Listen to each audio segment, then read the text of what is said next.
বাংলাদেশের মানুষ কিন্তু বাংলাদেশের সশস্ত্র বাহিনীকে নিয়ে সবসময় গর্ববোধ করে।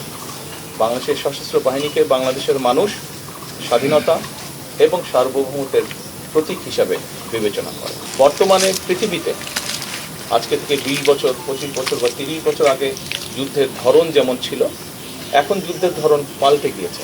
আমরা চাই আমাদের যেটা লক্ষ্য, আমরা যেটা আশা করি, আমরা যেটা চিন্তা করি, সেটা হচ্ছে যে ইনশাল্লাহ ভবিষ্যতে একদিন বাংলাদেশের সেনাবাহিনীর প্রশিক্ষণ বলুন, বাংলাদেশের সেনাবাহিনীর আর্ট বলুন, বাংলাদেশ সেনাবাহিনীর এক্সপার্টিস বলুন, সব নিয়ে পৃথিবীর বিভিন্ন বড় বড় জায়গায় আলোচনা হবে। তারা গর্ব ভরে বা তারা কেউ কেউ হয়তো হিংসার দৃষ্টিতেও বাংলাদেশ সেনাবাহিনীকে কথা বলবে। আমরা সেই দিনের অপেক্ষা করছি। সেনাবাহিনীর একটি মূল বিষয় হচ্ছে প্রশিক্ষণ, আরেকটি মূল বিষয় হচ্ছে চেইন অফ কমান্ড। এইটি আমাদেরকে, কারণ ডিসিপ্লিন রক্ষা করতে হলে অবশ্যই চেইন অফ কমান্ড আমাদেরকে মানতে হবে।